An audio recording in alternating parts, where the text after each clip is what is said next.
Good morning and welcome back to Planet Althistory. Today we are going to discuss what if the Industrial Revolution never happened.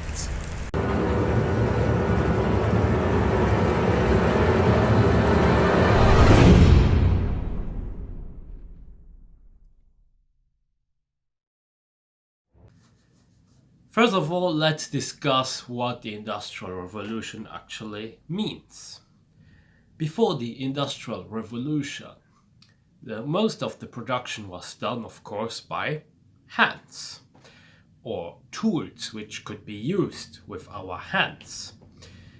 After the Industrial Revolution, however, machines and factories replaced hands and tools.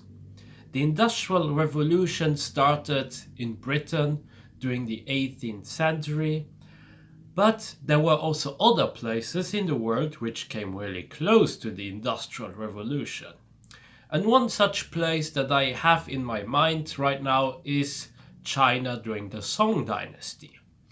I made a nice collaboration with Scholar of the World, and the link of this collaboration is in the description.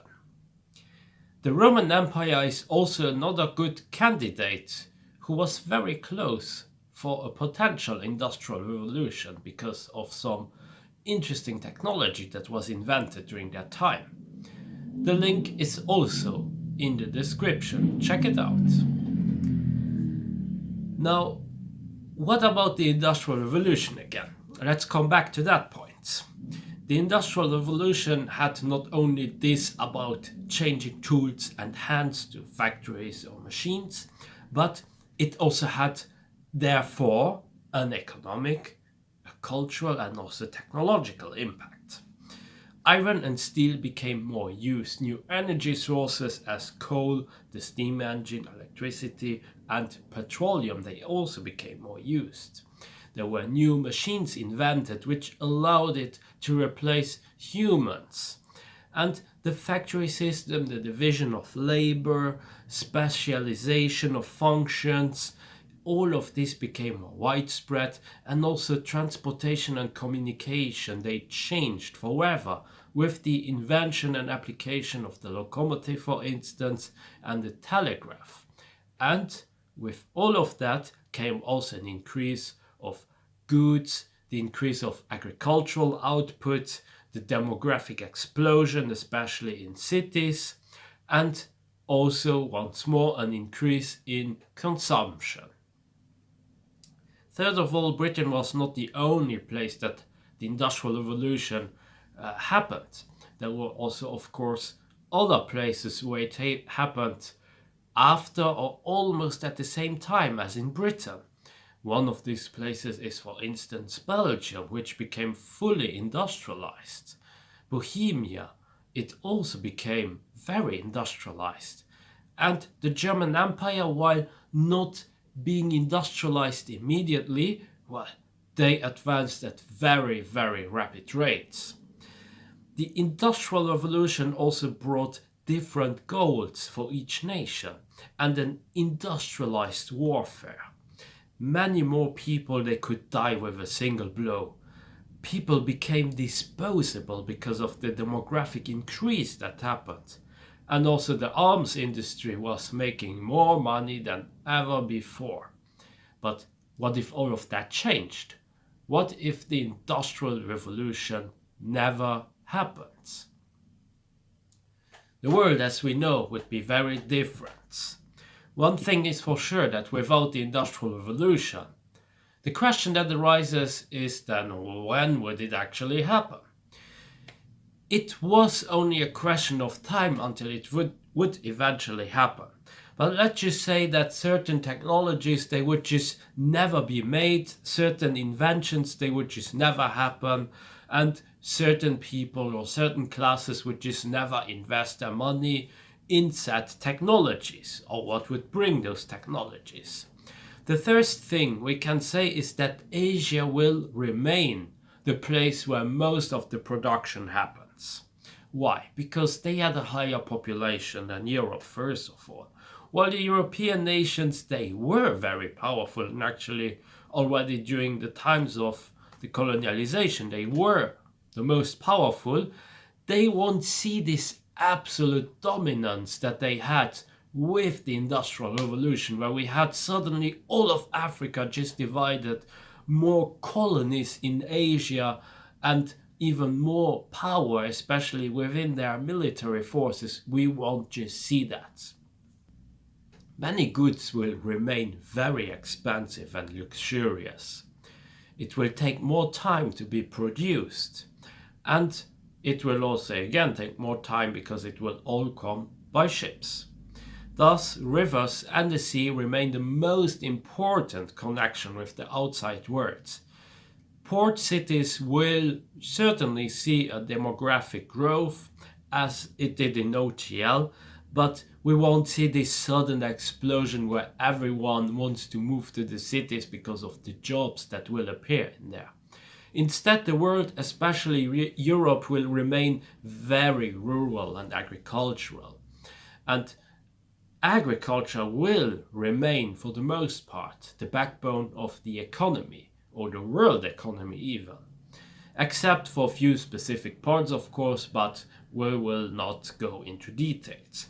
This means that shipping companies, they will actually still have a very good monopoly, and there won't be competition from horses or, well, locomotives, trains, and the likes. Well, they just won't exist. And many countries thus will compete for the access to the sea. With that said, trains won't be invented, and thus many nations won't be able to unite. Of course, now you are laughing and saying, but trains have nothing to do with the unification of nations. Well, actually, trains do have something to do. Germany may still unite for cultural and political reasons, because the idea of a unified Germany was already somewhat in the air. But the union will be more unstable, or it will be much more federal. If already, for instance, in Luxembourg it took you many hours, if not even a day, to go from the very north to the very south, imagine what this would mean in countries like Russia or the US. In Luxembourg, the identity became actually very shaped because of the train and the locomotives that were running up and down and from the east to the west. It gave this feeling of a union between and among the people. The US may actually never really become the US as we know it in our timeline, and we could see several independent countries emerge in the Pacific coast. Another option is that those parts of the world will remain uninhabited because nobody could move to that area so fast, and also nobody could just go from one point to the other as fast as they could with a train. The only parts I could see become inhabited would be the Sacramento-San Joaquin River Delta, the Colorado River, and the Columbia River. Around this river, some alternate California, an alternate Colorado State, and an alternate Oregon, they could become independent and form their own nation, and even become allies to the US. Texas too, for instance, could remain an independent nation, and maybe we could see an Tejano Texas. If the natives in the western US are lucky, their cultures could also remain well and alive, but I think that it would rather mix with a more Anglo-US culture, because there wouldn't be this connection with the train system again. So thus we would see a very different Pacific coast of the US, and not to speak about Canada or even Alaska, what would happen with those parts. Russia would see problems because they would not be able to have total control in those areas, especially over the rest of Siberia, due to the massive size, and we could see a more desperate push of Russia to get an access to hot waters. Without the industrialization, I think Britain could not fully colonize India, and Russia may get access to the Indian Ocean through Persia, for instance, or through the establishment of an alliance system against the Ottomans, which was still very powerful. and of course an alliance system against the Brits, which would be interesting again for the Persians and maybe even Afghanistan. Africa would never see the same level of colonialization that it saw in OTL, because the medicines needed to colonize, they would just never be made. And without India being totally colonized by the Brits, China could remain more stable and even challenge Russia over the ownership in Siberia, while Japan may struggle to stay independent or to have a more independent foreign policy. Australia would also either be a small colony or gain independence very quickly. Australia could remain for a longer time a penal colony, but I doubt that it would get a white majority and we would see a more mixed Australia, or perhaps an Australia that is again more divided with many different tinier states.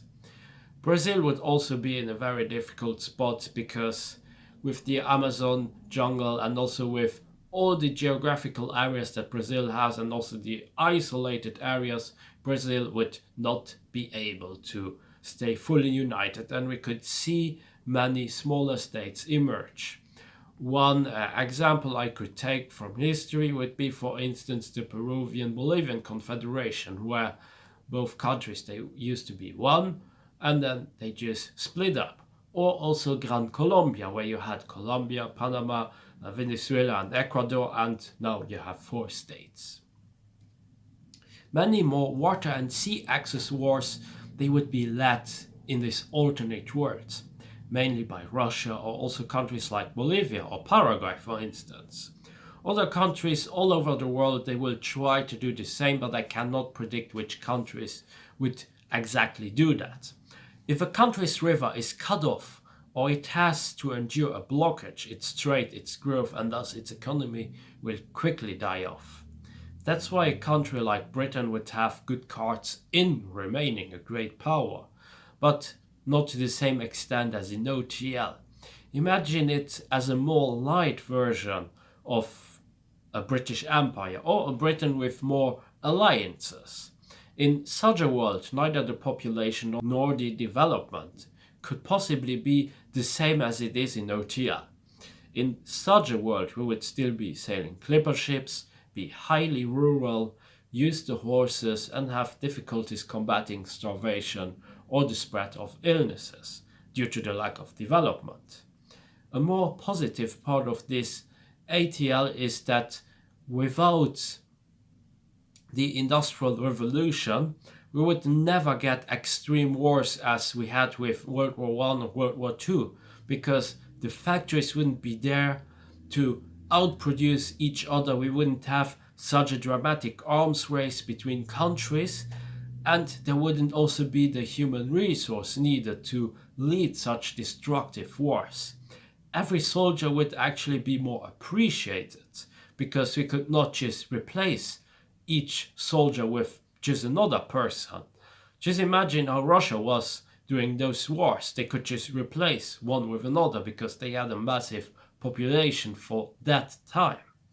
And the same is also true for Germany. They also saw a sudden population boom because of the industrialization. Without it, well, more soldiers, they would probably be valued. Maybe many more soldiers, they would not lose their lives, and many more wars, they wouldn't become this extreme. However, we would see smaller and regional wars coming up, because without World War I or World War II, people wouldn't be this much against the idea of leading a war, and we would still have more enthusiastic people who would like to make a war for whatever reason. And that's where we leave it for now. That's it for today. I hope you enjoyed my video. Be sure to like and subscribe, leave a comment, support me also on Patreon, and join my forum, forum.planetalthistory.ga. Until next time on Planet Alt History.